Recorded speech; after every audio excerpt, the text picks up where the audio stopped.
I sat across from my daughter-in-law as she slid a plate of cobbler toward me, smiled, and said I'd need the calories because I'd be packing soon.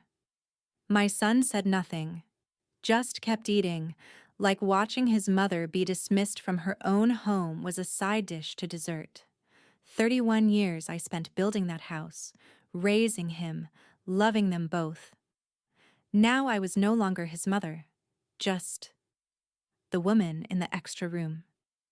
Before we begin, may I ask, where in this big, beautiful world are you listening from? It's always a quiet honor to know who's sharing this space. Drop it in the comments, and don't forget to subscribe.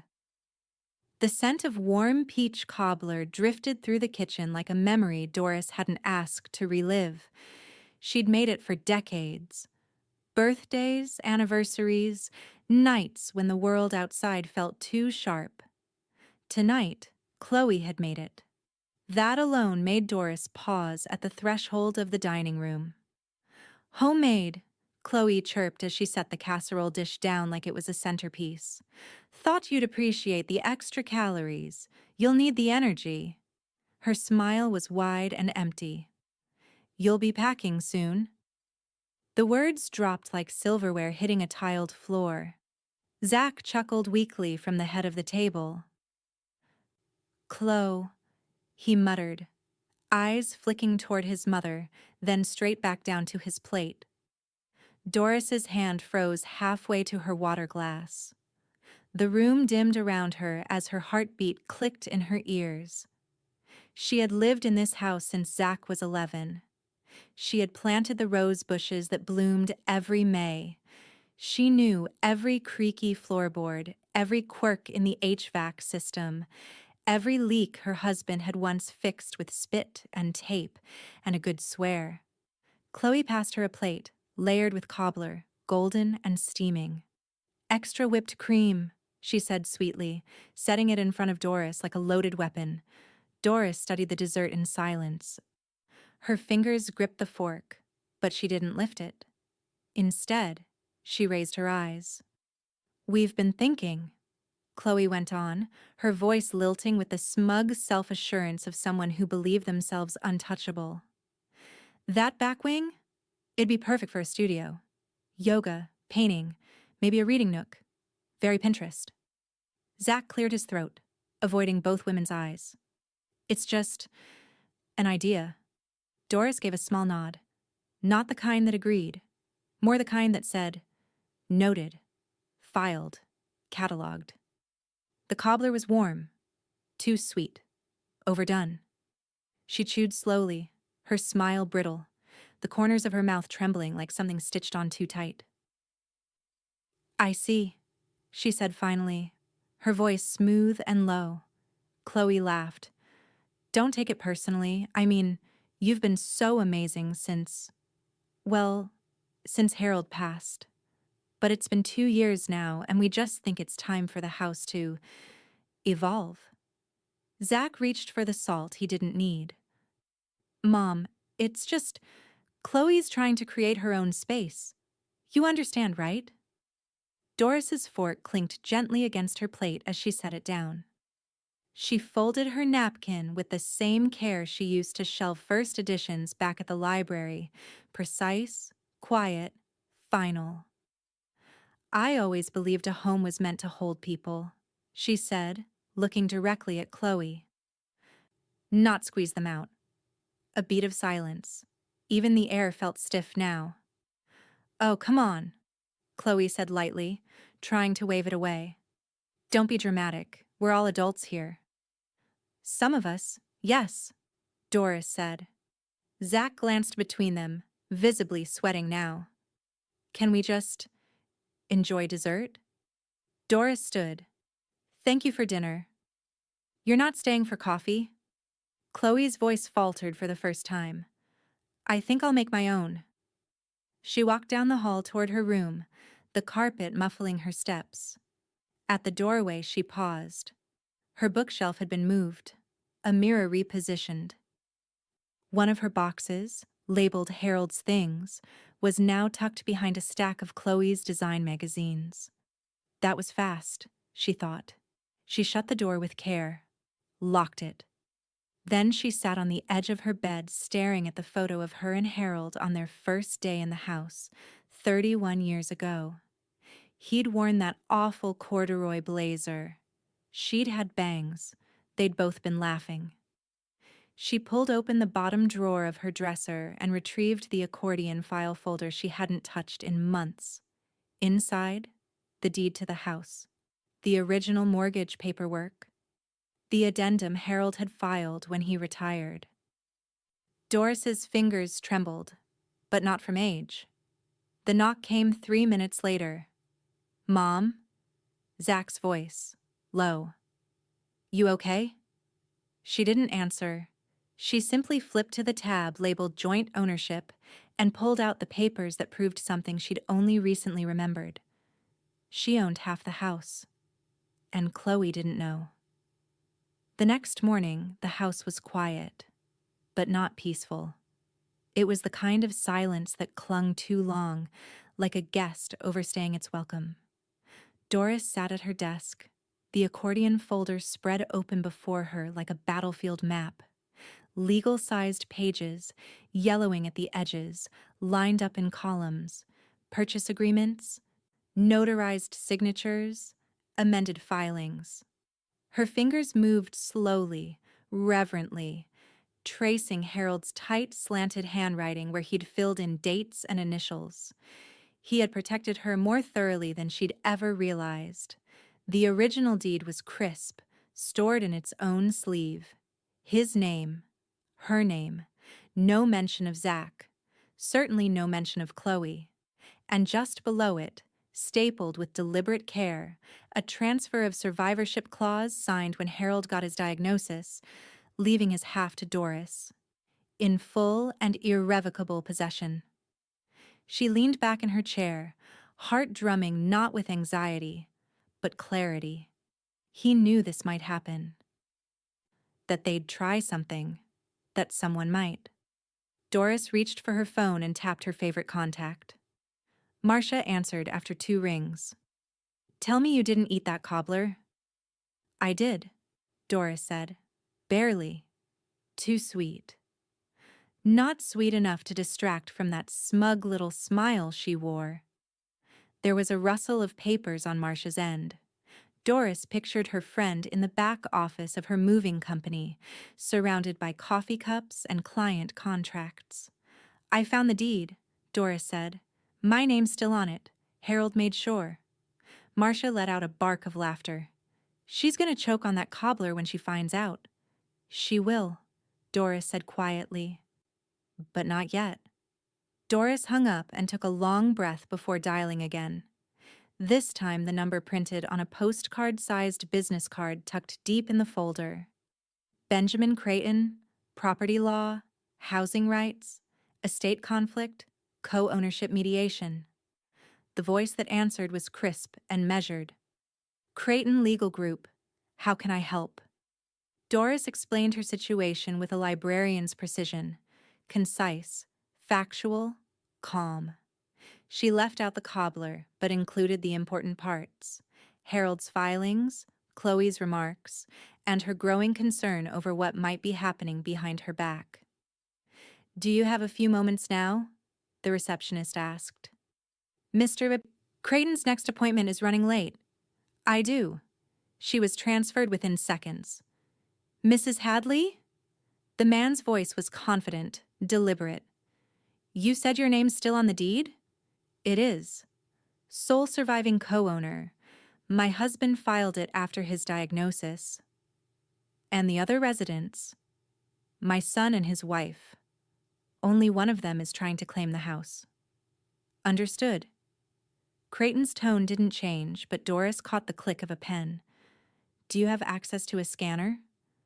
"I can bring it in," she said. "Good." Quietly, if possible. "Let's not raise flags until we have to. And Mrs. Hadley?" "Yes?"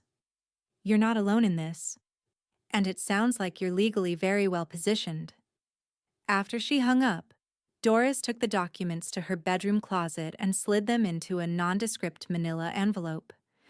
Then, with deliberate effort, she bent down to the floorboard beneath her shoe rack, pried it loose, and tucked the envelope in the shallow gap between joists.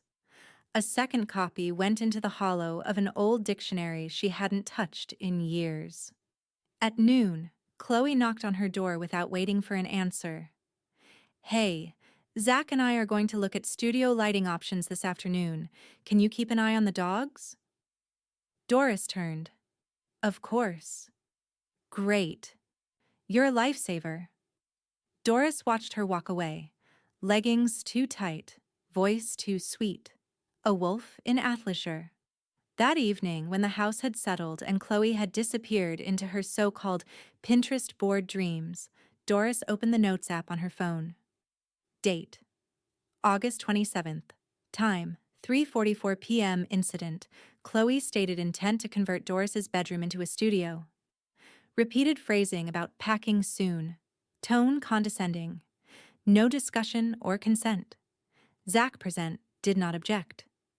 She created a new folder in her Photos app and snapped quiet pictures. Her mailbox with her name still clearly labeled. Her bedroom still intact. Her file cabinet. Even the wall calendar Harold had bought the year before he died, still pinned beside her mirror. Document everything. That's what Harold always said. Just after 9:00 p.m., Doris passed by the hall and caught sight of Chloe through the half-open office door, on the phone, whispering, pacing, writing something down. Her voice was hushed but sharp. "She doesn't know anything," Chloe said. "Just get the papers ready. I want her out before the holidays." Doris took a step back, heart steady, expression unreadable. She didn't make a sound, but she smiled. Chloe thought she was being discreet. Doris stood in the hallway again. Same time, different night. Only this time, she had AirPods in and a podcast playing softly in one ear. It was her way of blending in, a woman passing by, no reason to eavesdrop, just stretching her legs. But Chloe's voice leaked through the cracked door, urgent and breathless.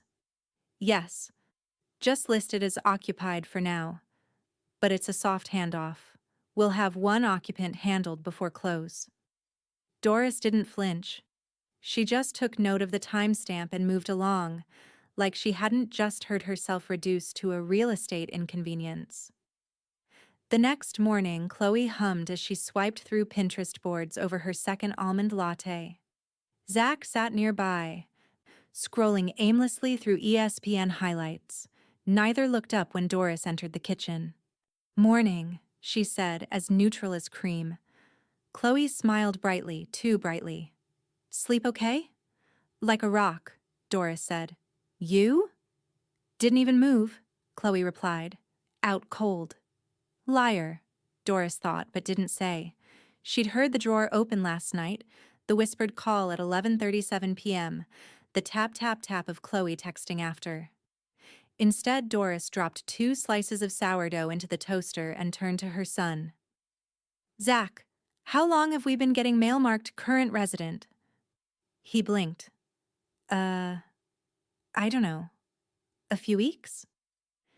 "And you didn't ask why the mortgage statements stopped coming in my name?" He shifted. "I figured you and Chloe were reorganizing things." "I see." The toast popped up.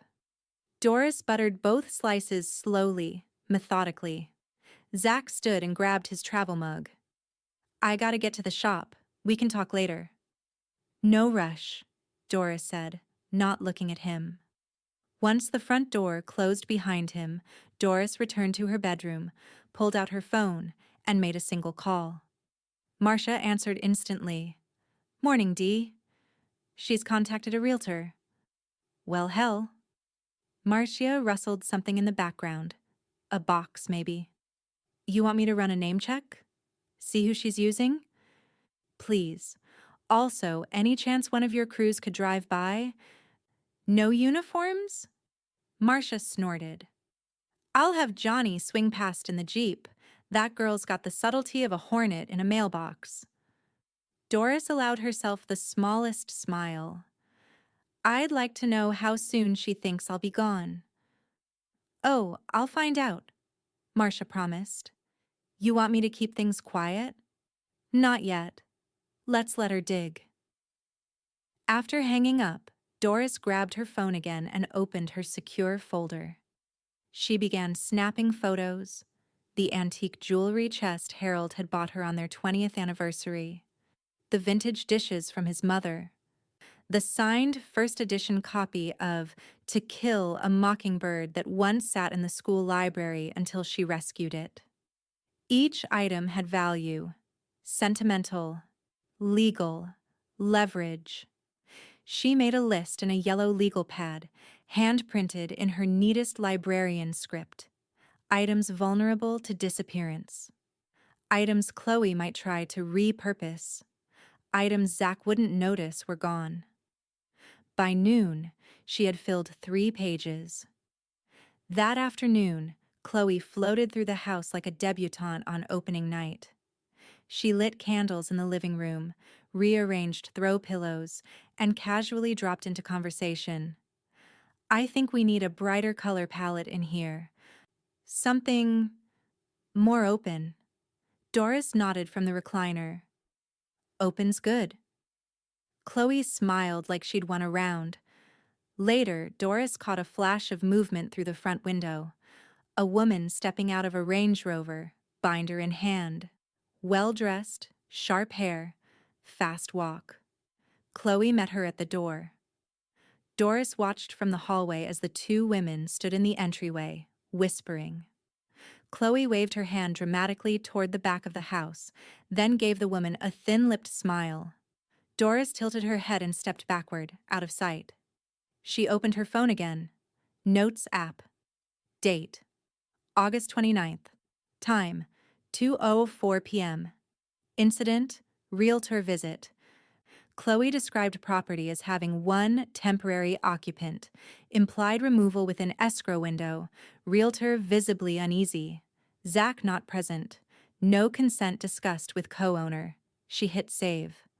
Then she opened the camera again and zoomed in through the cracked door of her walk-in closet, photographing every box, every heirloom, every shadowed corner of her life that might conveniently disappear during Chloe's transformation project. She closed the door softly and pulled the string on the ceiling light. Outside, in the driveway, the realtor pointed toward Doris's bedroom window. Inside, Doris whispered to herself, "Let her try." Doris stepped into the wood-paneled office of Creighton Legal Group just after 9 a.m., wearing her best navy blazer and a pair of reading glasses she didn't need. But that made her look exactly how she wanted: calm, competent, and unimpressed. Ben Creighton stood when she entered. He was taller than she expected, with a salt and pepper beard and the kind of eyes that had seen 1,000 courtroom lies and didn't blink at any of them. "I brought the documents," Doris said, holding up the thick manila folder. "I made copies too. One is with a friend. The other, safe." Ben smiled approvingly. "You're 10 steps ahead of most people who walk through that door." They sat across a wide walnut desk as Ben examined each page. The deed, the survivorship clause, Harold's final filings.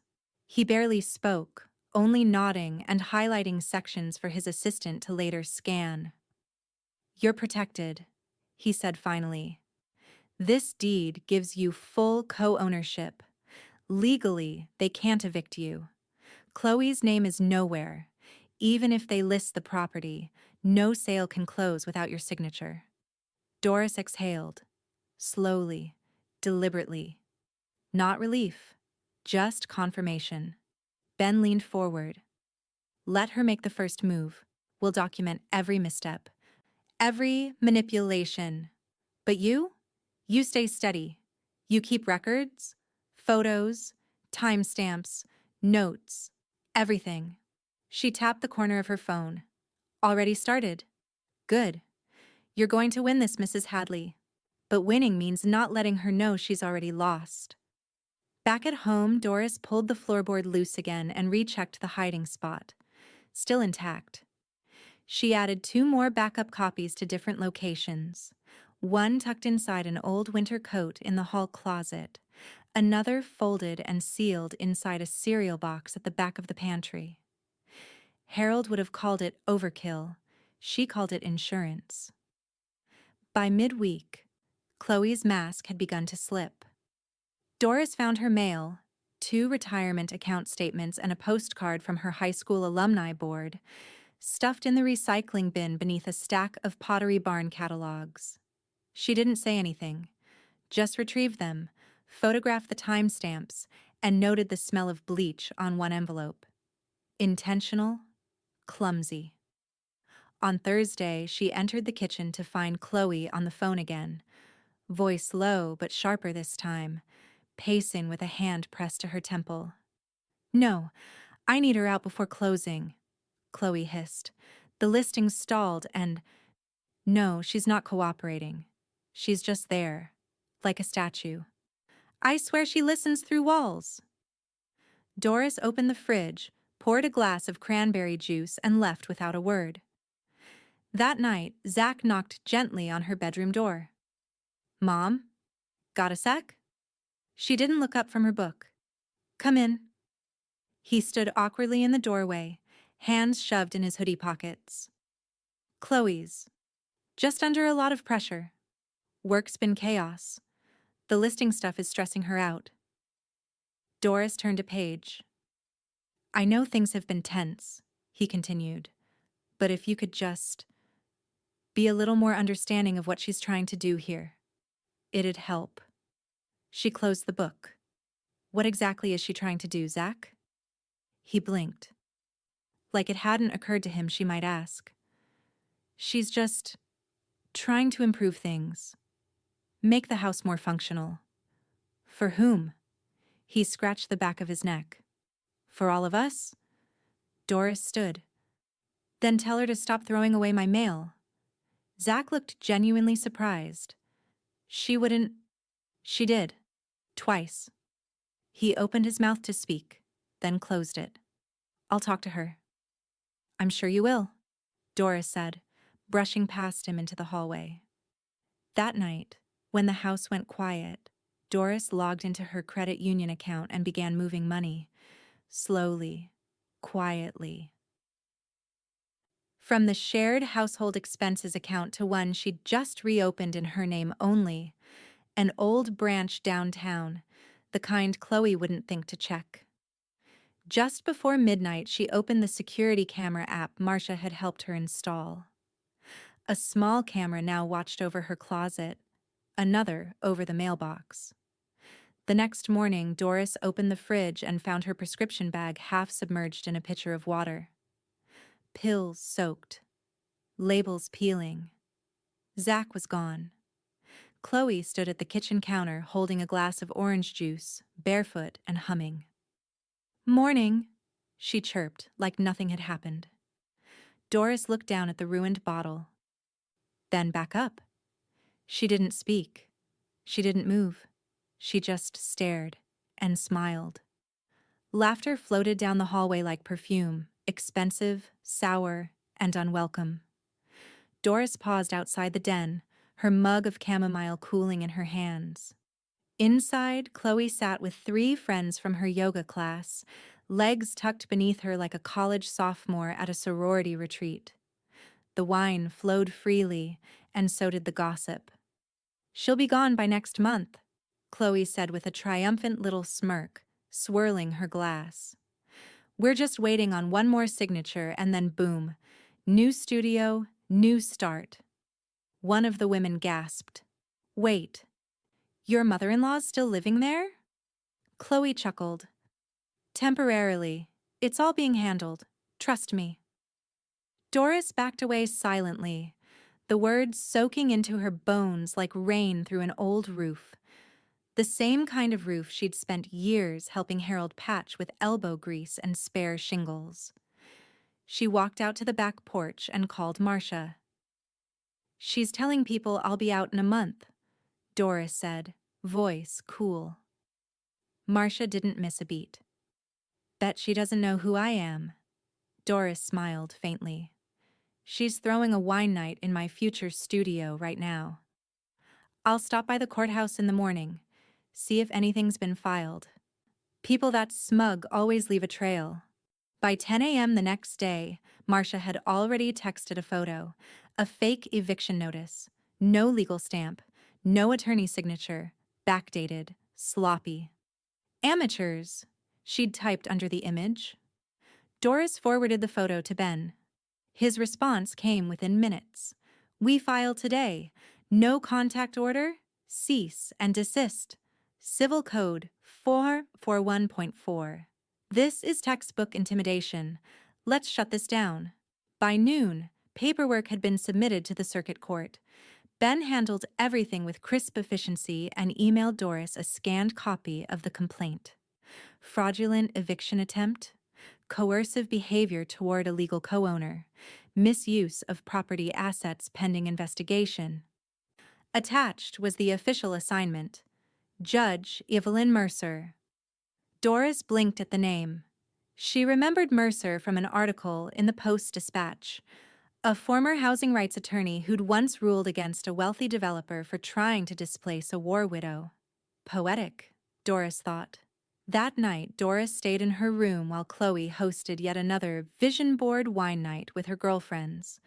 Doris listened to them laughing through the walls, clinking glasses, tossing words like minimalist remodel and Airbnb potential around like confetti. She took notes. At one point, someone said, "You're so brave for doing this. I could never live with a boomer under my roof." Chloe sighed theatrically. Honestly, it's like she's haunting the place. She just floats from room to room, always watching. No boundaries. No contribution. It's time. No contribution?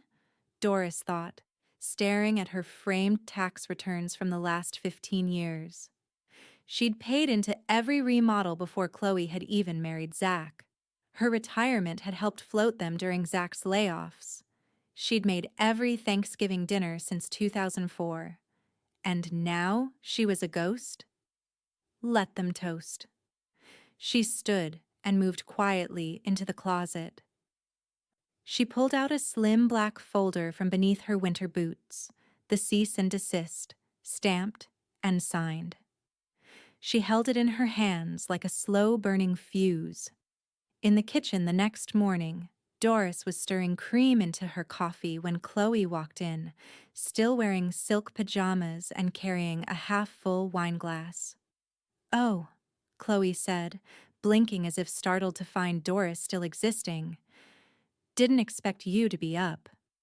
"I never sleep well when there's a party I'm not invited to," Doris said evenly. Chloe smiled too hard. "You know, you could always just give us a timeline.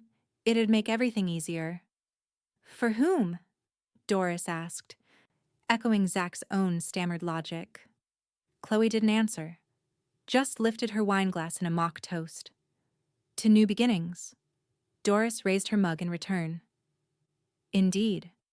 Later that day, the doorbell rang. Chloe opened it to find a manila envelope addressed in firm block letters. C. Hadley, cease and desist notification. She opened it in the doorway. Her face fell. Inside, the stamped document. Judge Mercer's name. A full legal order. A warning. Doris watched from the hallway, unreadable. Chloe slammed the door and stormed into the kitchen. "What the hell is this?" she snapped, slapping the envelope onto the counter. Doris looked at it, then at her. "It's a notice. A real one." Chloe's mouth opened, then closed. Doris turned back to the stove.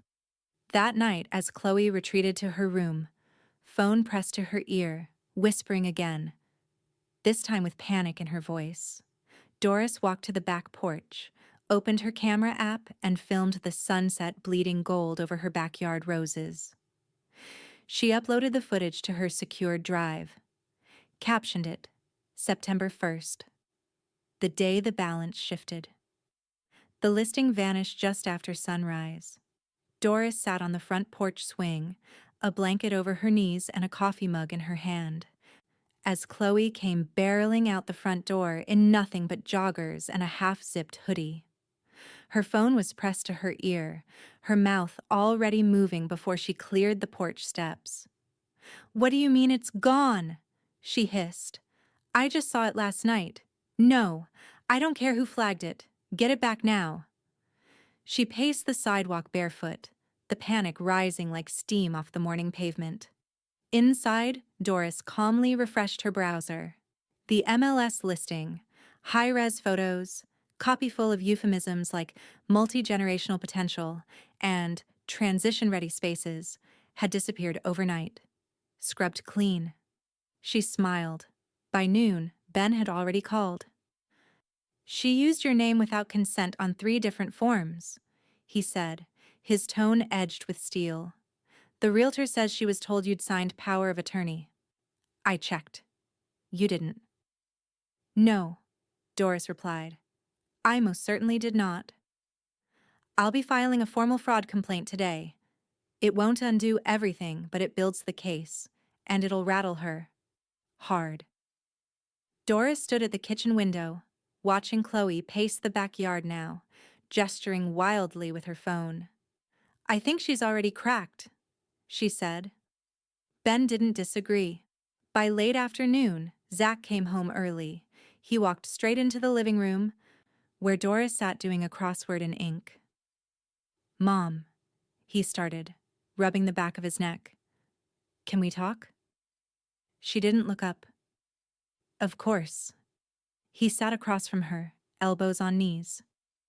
"Look, Chloe's upset. The realtor says someone filed a complaint. A fraud thing. That someone was me," Doris said. Zach blinked.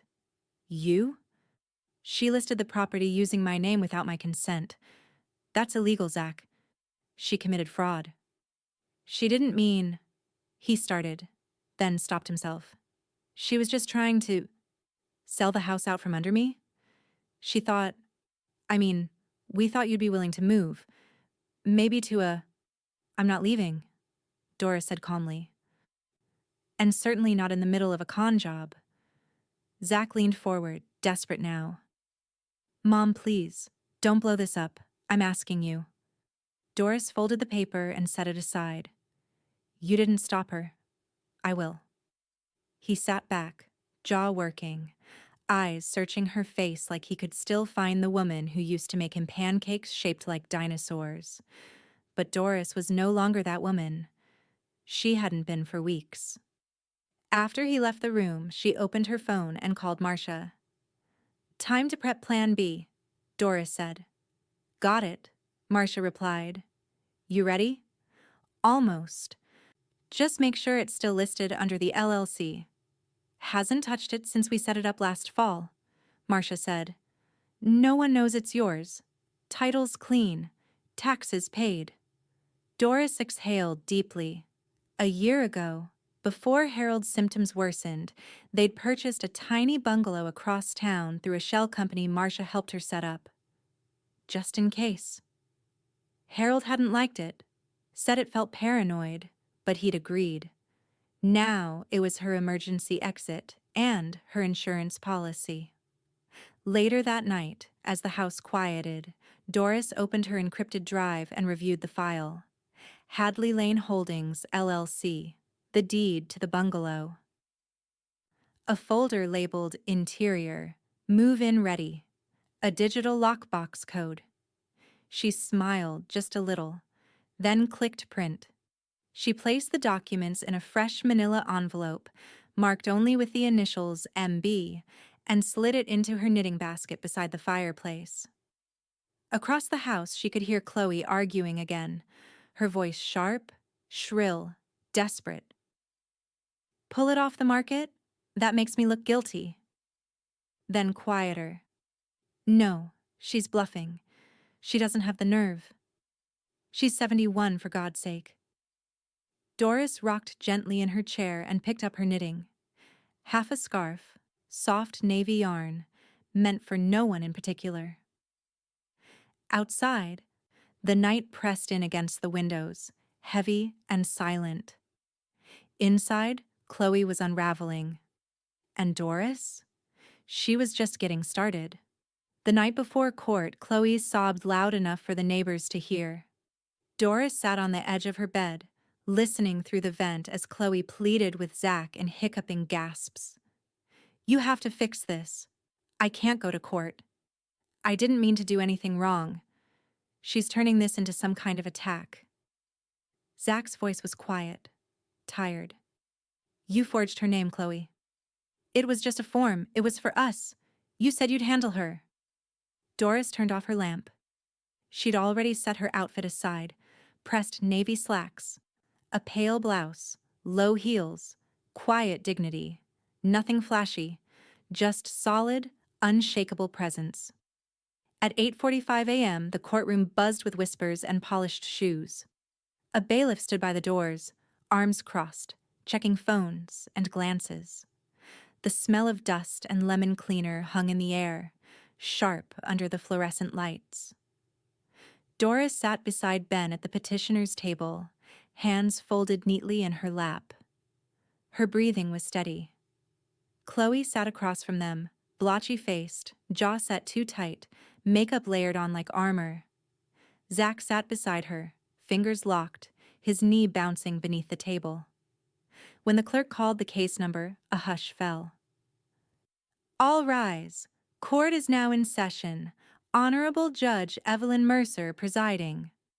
The woman who entered wore her robe like a shield and her stare like a scalpel. Judge Mercer took her seat with a brisk nod and adjusted her glasses. "Let's begin." Ben stood.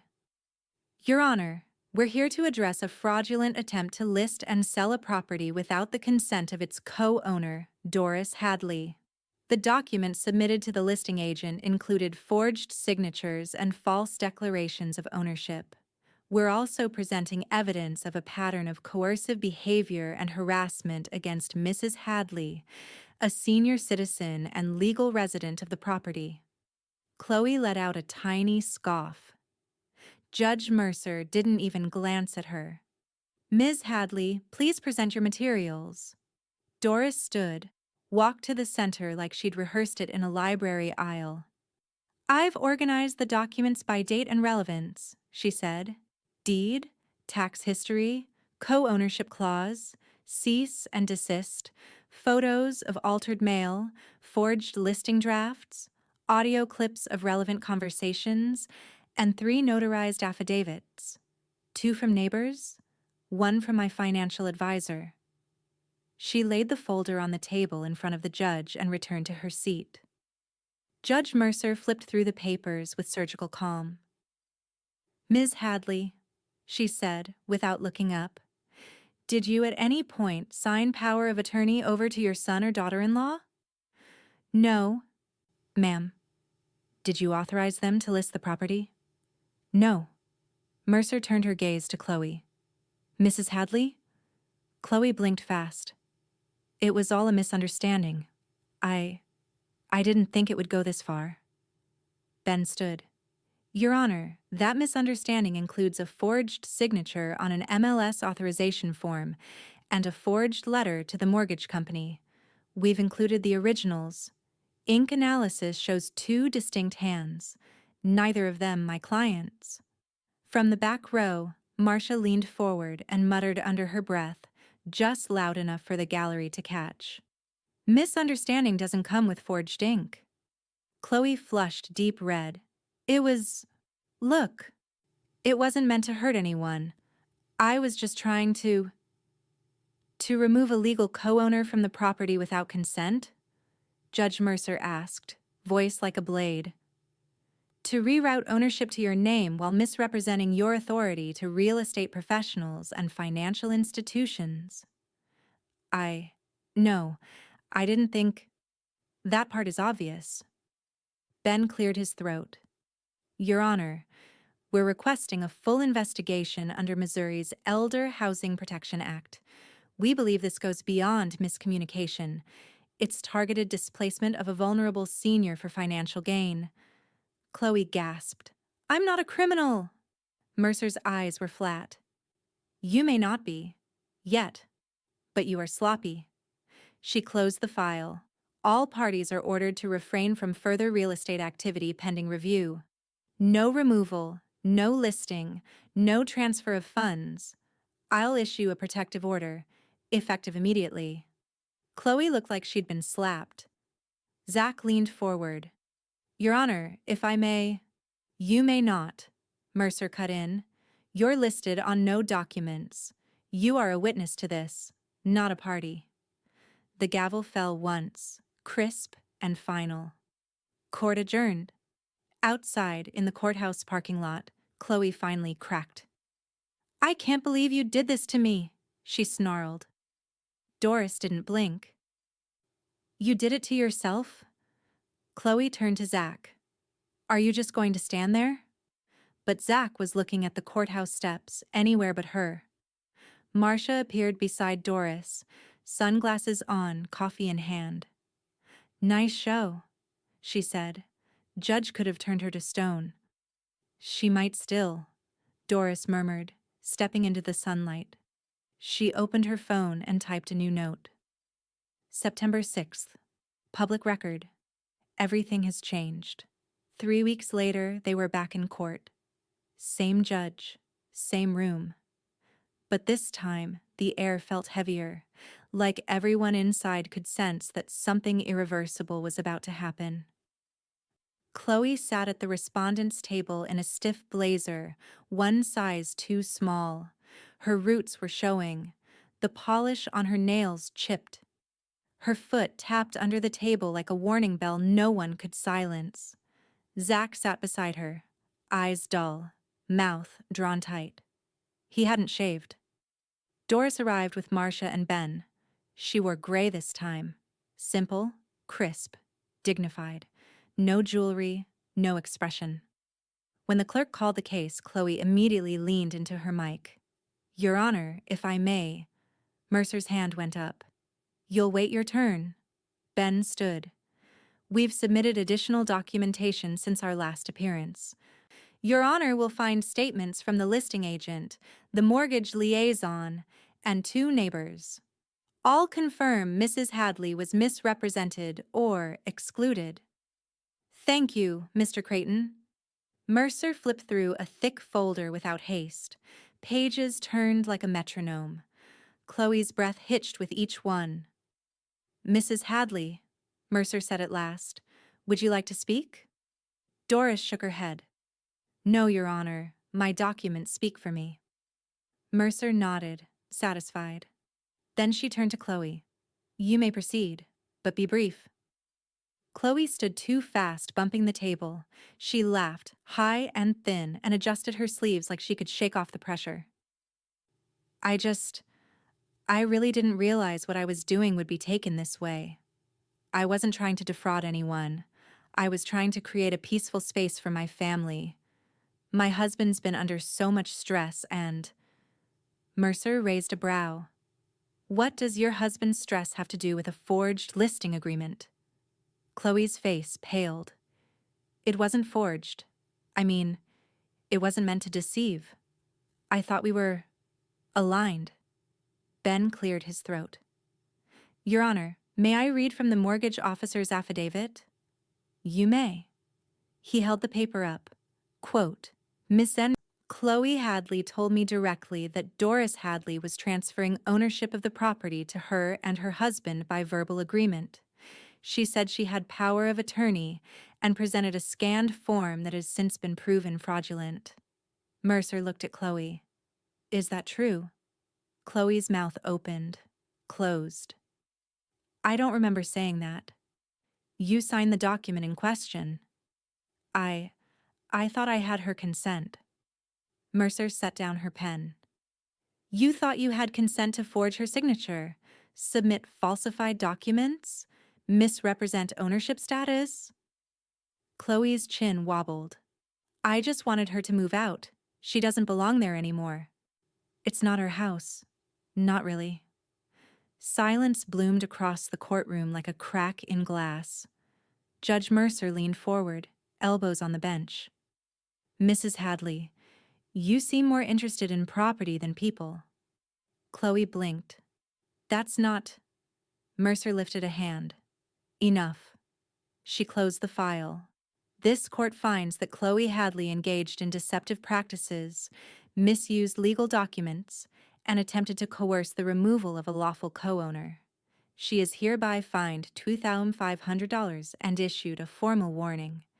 Any further interference with Doris Hadley's legal rights, residence, or property will result in contempt charges. Chloe gasped audibly. Mercer's gavel tapped once. You're dismissed. Zach followed Doris out into the corridor. Mom. She didn't stop walking. He jogged a few steps to catch up. Mom, please. I'm sorry. I should have said something sooner. I should have stopped her. I didn't know what to do. She finally stopped, halfway to the elevator, turned, met his eyes. You still don't?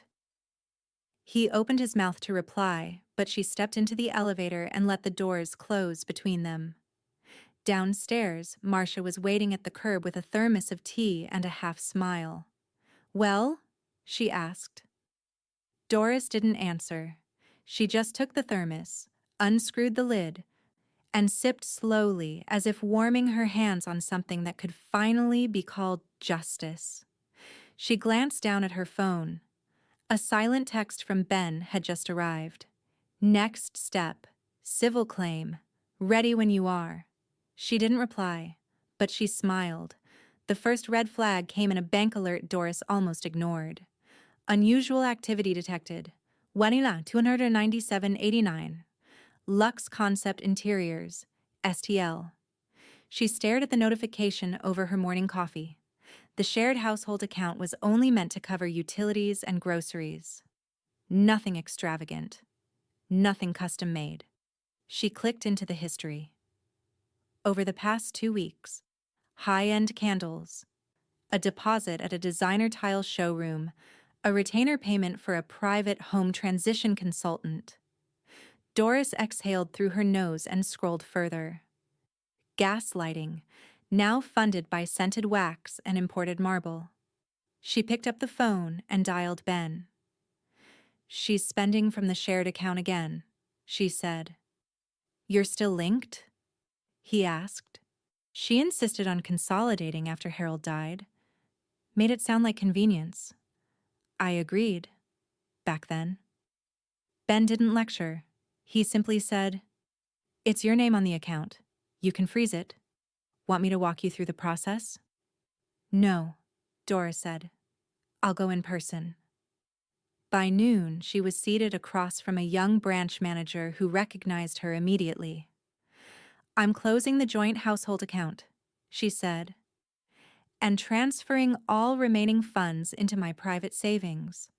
I've brought identification, proof of co-ownership, and screenshots of unauthorized transactions. The manager didn't argue. As the teller printed the final receipt, Doris slipped a crisp check into her purse and whispered to herself, I paid for every holiday meal in that house. I'll be damned if I fund her backsplash. When she got home, Chloe's mood had flipped from defeat to denial. She was perched at the breakfast bar with her laptop, swiping through Instagram like the courthouse never happened. Did you see? She said, too cheerily. Rachel from Pilates just remodeled her kitchen with matte black fixtures. We should do something bold, fresh. Elevate the resale value, right? Doris didn't answer. She walked straight to her room, opened her closet, and photographed the receipt from the bank. Then she added it to her encrypted folder under a new tag, Asset Control. That evening, Marcia texted her 3 words, Title cleared. Move? Doris replied, Not yet. Almost. Ben called later that night. We're ready, he said. Fraud claim, financial manipulation, abuse of joint funds. Everything's documented. You just say when. Doris glanced out the window at Chloe, who was once again pacing the backyard with her phone pressed to her cheek like a lifeline. "Not yet," she said. "One more move." It came the next afternoon, but not from Doris. Zach cornered Chloe in the kitchen, unaware that Doris was in the laundry room just down the hall. The door was cracked. She didn't move, only listened. "You've been using the house account again," Zach said. "She told me, showed me the receipts." "I was reimbursing myself," Chloe snapped. "Do you think throw pillows just appear?" "You told me it was a holding account," he said, quieter now. "That we weren't supposed to touch it?" Chloe scoffed. "You're seriously taking her side? The woman who dragged us into court? Who made me look like a criminal?" "You forged her name," Zach muttered. Chloe turned cold. "I built this house into something livable, into something modern. You think I want to go back to that floral upholstery nightmare she kept pretending was charming?" Zach was quiet for too long. "Do you even love me anymore?" Chloe whispered. "Of course I do." "Then act like it," she hissed. Doris stepped back, silent. That night, she retrieved the envelope from her knitting basket, the one marked MB. She held it in her lap for a long time before slipping on her coat and walking the 2 blocks to Marcia's house. Marcia opened the door in fuzzy slippers, holding a mug of black coffee and a file folder. "You ready?" she asked. "Almost," Doris said. She pulled the envelope from her coat pocket and handed it over. Inside was a bank check, the full down payment for the bungalow across town. "Property's clean," Marcia said. "You're on the deed now, fully. Title updated this morning. Congratulations, homeowner." Doris smiled, but it didn't reach her eyes. "Next," she said. "We pull the thread." The summons hit Chloe like a brick through glass. Ben filed the civil suit on a Monday morning. By Tuesday, the paperwork had been delivered, personally and without ceremony, into Chloe's perfectly manicured hands by a process server who didn't blink at her protest. "You're serving me," she snapped. "This is insane." He didn't answer, just walked away. She read the words out loud in the kitchen, pacing in circles, her voice rising like steam from boiling water. Financial exploitation of a co-owner. Intent to defraud. Elder economic coercion? What is this? Doris didn't look up from her crossword. "It's a suit," she said evenly. "Not a misunderstanding." In court that Friday, Judge Mercer looked more irritated than usual, and that was saying something. She leafed through the thick new file Ben had submitted, jaw tightening with each turn of the page. "Let me be very clear," she said, her voice low but lethal. "This court does not tolerate financial abuse, not in elder housing, not in marital fraud, not under any circumstance. Do I make myself understood?" Chloe tried to sit up straighter. Her heels clicked anxiously beneath the table. "Yes, Your Honor," she said, voice barely above a whisper. Ben stood. "We've compiled a detailed financial timeline showing how household funds, partially contributed by my client, were rerouted for personal purchases and speculative upgrades made without consent or disclosure." He handed a bound exhibit forward. Mercer opened it, paused. Her eyebrow rose so sharply it nearly reached her hairline. "Louboutin heels? Handbags from Monarch Row? A $3,000 consultation with a design firm that doesn't even operate in state?" Ben nodded. "All purchased using funds from a joint account, without Mrs. Hadley's knowledge. Some of the invoices are dated less than 48 hours after the initial listing attempt." Chloe's face flushed a deep mottled red. "I was decorating. You don't understand. None of this was malicious." "You wanted her out to fund handbags?" Mercer's voice cracked across the bench like a thunderclap. "No!" Chloe practically shouted. That's not what this was. But the silence in the room said otherwise. Mercer snapped the file shut. Do you know what intent to defraud means, Mrs. Hadley? Chloe's lip trembled. No, yes. I didn't. You know what else it means? Mercer cut in. It means you're fortunate this is a civil suit, because if your name had been on the deed, this would already be in criminal court. Zach sat frozen beside her, his tie loose, jaw clenched, eyes fixed on a stain in the carpet. He hadn't said a word since the hearing began. Chloe turned toward him suddenly. You were supposed to handle her. You said you would. Zach flinched like she'd slapped him. I said I'd talk to her. I didn't sign up for this. You let this spiral, she hissed. You stood there and let her win. Judge Mercer cleared her throat. I suggest the two of you save your marital breakdown for another venue. Neither replied. Outside the courthouse, the wind had picked up. Autumn had finally broken through summer's stubborn grip, and yellow leaves danced along the concrete like they'd been waiting for their cue. Doris stood near the courthouse steps, arms crossed, eyes steady. She didn't gloat, didn't smirk. She didn't need to. Chloe passed her with a sharp turn of her shoulder, refusing to look. Zach trailed behind, looking even smaller than he had at the last hearing. Marcia stepped up beside Doris, carrying a clean cardboard box under one arm. Thought you might want to get a head start, she said, tapping the edge of it with her ring finger. Doris raised a brow.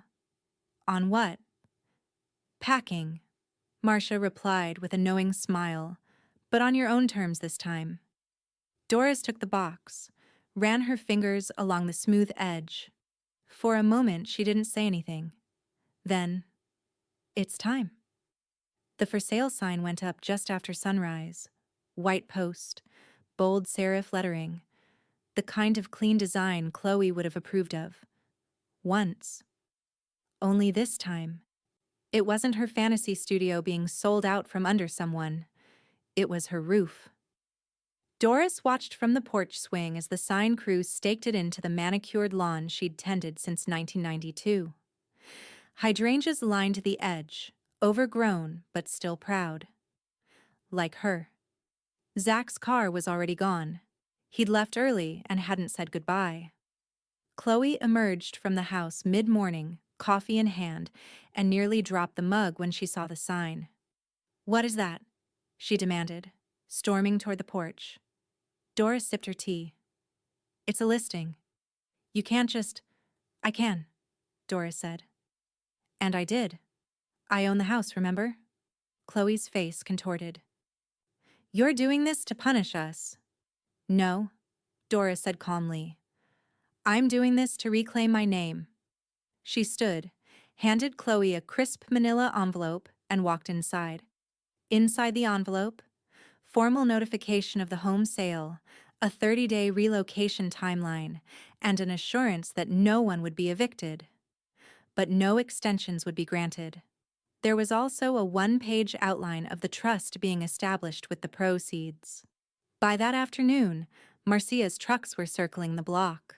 She didn't send her full crew, just 2 part-timers, fresh out of high school, who worked slow, dropped things, and took their breaks with almost comical regularity. Marcia supervised with a clipboard and a wicked glint in her eye. You want fast or fair? She said to Chloe, deadpan. Because this is fair. Doris stayed out of the chaos. She boxed her own things in quiet dignity, Harold's cufflinks, the old family photo albums, her first edition To Kill a Mockingbird, and the faded apron that had survived 4 decades of holiday dinners. She didn't label the boxes. She didn't need to. Everything that mattered she already knew by touch. On day 12th, Ben met her at the kitchen table to finalize the trust. You sure about this? He asked. There's still time to just sell and walk. I'm not walking, Doris said. I'm planting roots somewhere else. She signed the paperwork in smooth, looping strokes. The trust would go to a local housing nonprofit. Every dollar from the sale routed directly to fund transitional housing for women over 50. Ben's firm would handle all of it. You just changed 10 lives, Ben said softly. Doris nodded, starting with mine. By day 21, Chloe's voice had grown hoarse from arguing. Contractors, realtors, Marcia's crew, even Zach. It didn't matter. Her control was gone, and everyone knew it. Doris had changed the locks the morning after they moved out. Quietly, with a locksmith who didn't ask questions. Zach had emailed. Once. I don't know how we got here, Mom, but I hope someday you'll want to talk again. Doris didn't reply. Instead, she opened her notes app and wrote, September 29th. The house stood quiet. For once, it felt like it belonged to me again. Marcia swung by later that afternoon, carrying takeout and a bottle of iced tea. How's it feel? She asked, towing one of the last sealed boxes. Light, Doris said. Not like loss. Like air. They sat in folding chairs in the now bare dining room, eating lo mein out of cartons and laughing about the time Chloe once tried to install a waterfall faucet and flooded the guest bathroom instead. That girl tried to turn your life into a renovation show, Marcia said, but she forgot one thing. What's that? You were here before the first coat of paint. That night, a ping lit up Doris's phone. Chloe's social media accounts had gone quiet, but a group message from a neighborhood event listserv popped up instead. Withdrawal notice. Chloe Hadley removed from Garden Club Executive Committee by vote of 11-2. Detrimental conduct and unresolved ethical complaint. Doris took a slow breath. She didn't gloat. But she finally slept through the night. The ribbon was burgundy, Doris's favorite color, and it shimmered in the October sun as the wind tugged gently at its ends. A small crowd had gathered at the community center's entrance. The new East Wing gleamed with fresh paint and pride, its glass doors flanked by 2 brass plaques not yet unveiled. Doris stood beside the podium in a tailored blazer, her hair pinned back in a soft twist. The fall breeze carried the scent of distant wood smoke and damp leaves. Marcia stood just off to the side, beaming. Ben adjusted the mic. We're here today to honor not just a donor, but a defender. A woman who reminded us all that home isn't square footage. It's the freedom to live without fear. The applause came fast, warm, and real. Doris stepped up slowly, notes folded in her hand but unread. I spent most of my adult life helping other people find the right books, she said. Sometimes the right one saves you. Sometimes the right one is you. But you've forgotten how to read yourself. She paused, her voice steady. This year reminded me that even after a long story, you can still rewrite the ending. The crowd stood when she cut the ribbon. Behind it, the new library room gleamed. Cozy reading chairs, shelves built waist-high for accessibility, sunlight pouring through tall windows. Above the entry, the Doris Hadley reading room. Marcia clapped first, loudest. 2 hours later, the article ran in the Post-Dispatch.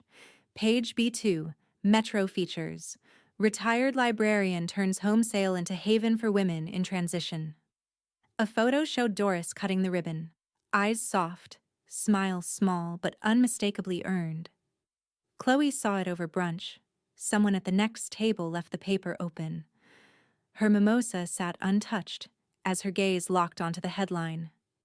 She named a room after herself? She muttered, half laughing, half spitting the words. Seriously. No one at her table responded. One woman excused herself a few minutes later. Chloe's phone buzzed with a message she didn't open. Her world, once curated and filtered, had grown quieter. edges sharper, invitations rarer. That night, Zach knocked on Doris's new front door. She opened it slowly, unsure if she'd imagined the silhouette. He looked smaller, his coat too thin. Hands in his pockets like he didn't know what to do with them. "I saw the article," he said. "I just wanted to say congratulations." Doris held the door but didn't step aside. "Thanks." I didn't know what she was doing. Not at first. And when I did, he stopped himself, eyes glassy. "I wasn't strong enough." Doris watched him for a moment. "You didn't need to be strong. You just needed to be honest." He nodded. "You were right. It didn't have to be this way." "No," she said softly.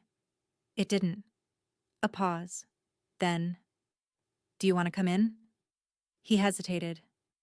"Not tonight." Doris nodded once and closed the door gently behind him. Inside, Marcia sat at the kitchen island, a pot of tea steeping between them. "You okay?" she asked.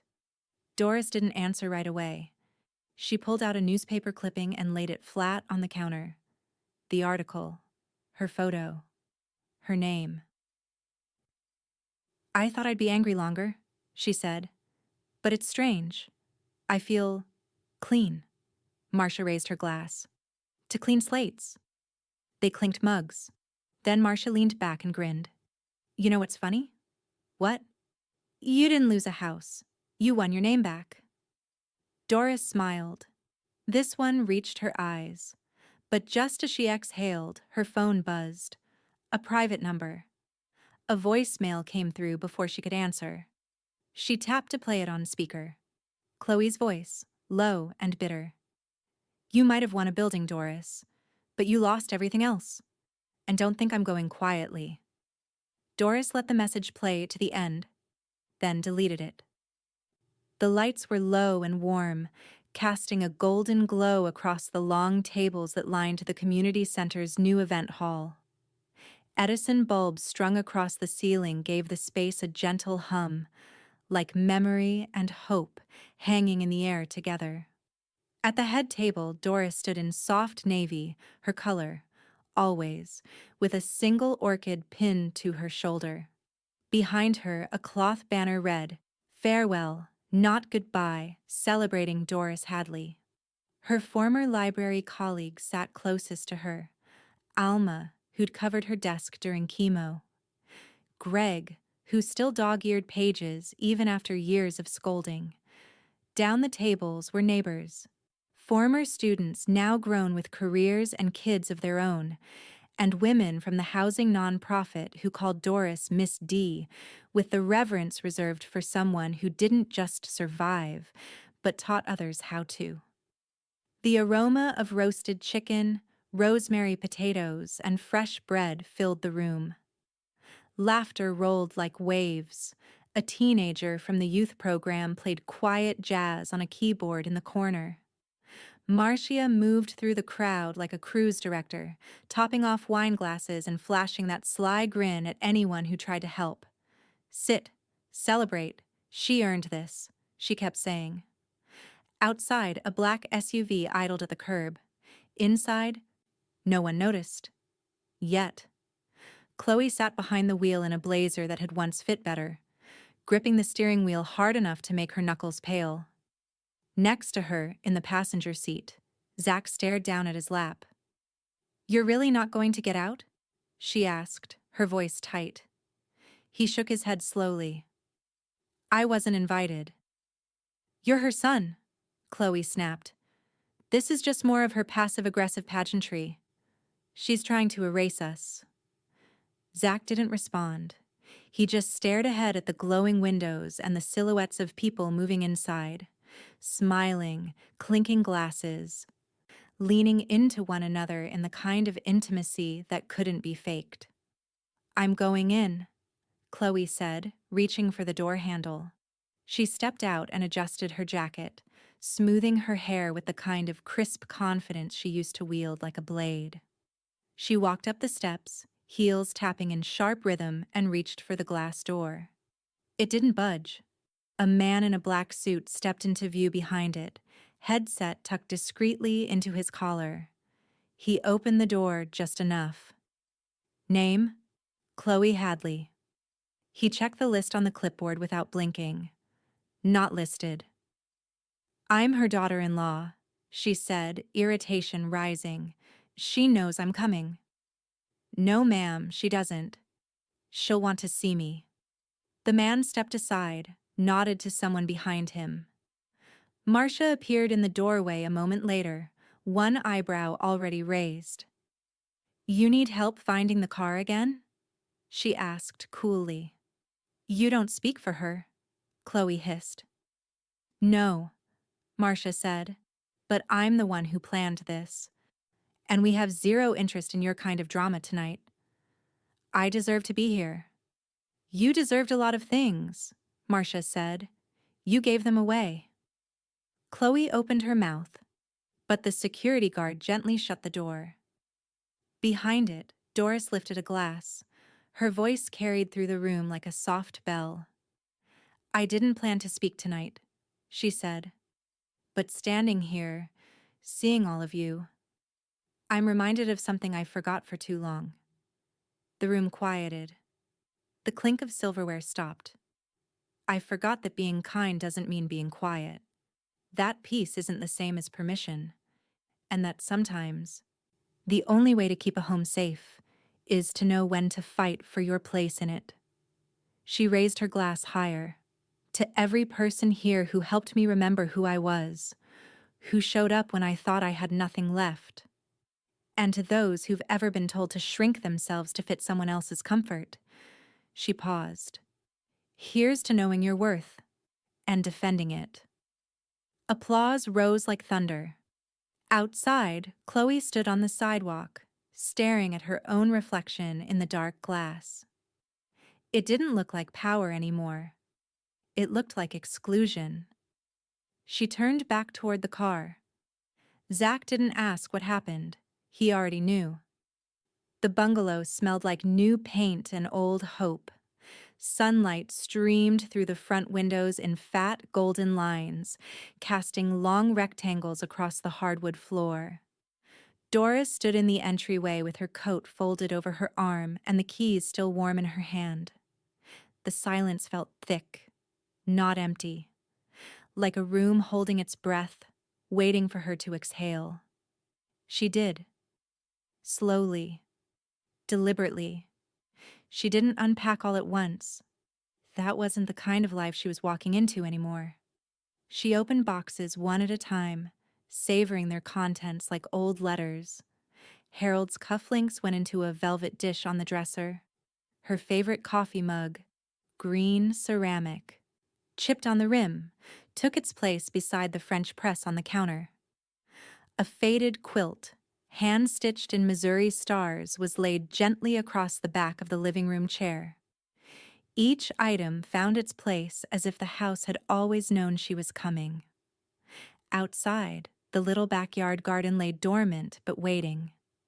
2 raised beds sat empty along the fence line, soil dark and rich from a previous owner's careful hand. Doris made a mental note to test it next week. Marcia said tomatoes did best when they had someone to talk to. Across town, Chloe and Zach were busy pretending.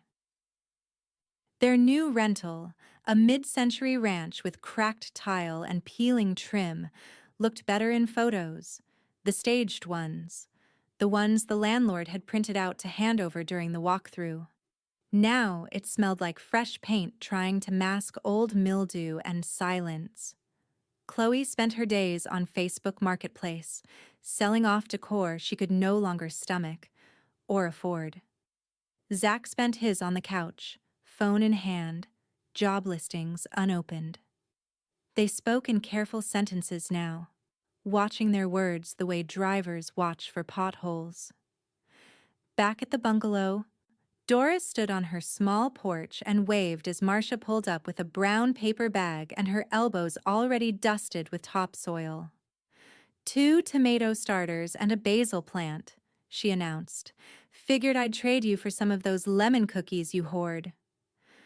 They're not hoarded, Doris said. They're rationed. They laughed, and the sound cut through the neighborhood like music. Not loud, just right. They planted in tandem, Marcia kneeling in her yard shoes, Doris pressing the soil firm around each root ball with the heel of her palm.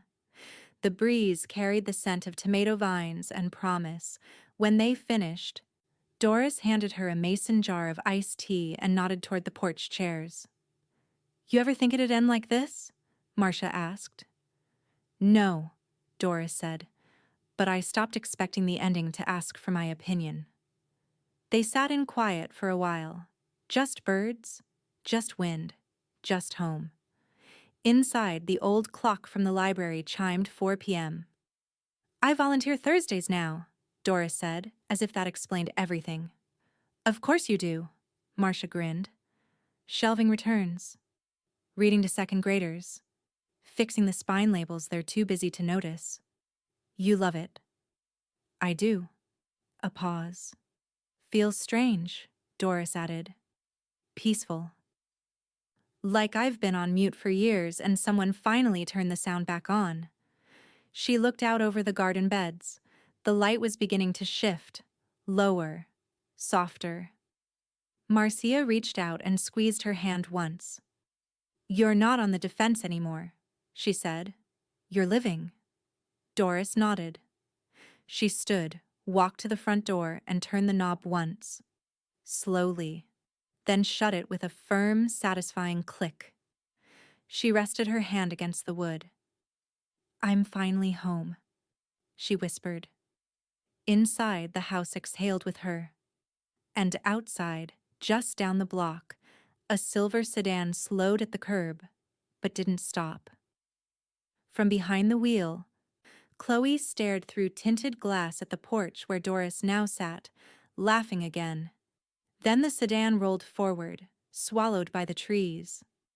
The elementary school library smelled like pencil shavings, Crayola wax, and possibility. Doris stood near a low round table where 3 second graders leaned over the same dog-eared copy of The Tale of Despereaux. She smiled when one of them gasped at the word dungeon, like it was a twist ending. Every Thursday afternoon, she clocked in. No pay, just a name badge that read Miss D, and the quiet gratitude of a librarian who no longer had to do it all alone. She helped kids sound out unfamiliar words, whispered jokes about plot holes in the Magic Treehouse series, and taught them to shelve by author instead of color. But the biggest project came in January. We're redesigning the corner reading room, Principal Henley had said. Cozy chairs, new shelving, it'll be our dream nook. We want you on the team. Doris had blinked. Me? You're what we want it to feel like. The corner took shape slowly. Bright rugs, warm lighting, low seating, and a shelf made of real maple. Doris helped design it from scratch, running her hand along the edges as it was installed. Not a splinter in sight. Kids gathered there even before it was finished, curling into beanbags with their shoes half off, whispering secrets between chapter breaks. On the day it opened, a hand-lettered sign was mounted above the maple shelf. The Hadley Corner for those just beginning their stories. Doris didn't cry, but she held the plaque a moment longer than she needed to.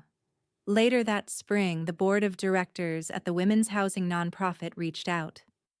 The trust she'd created had grown.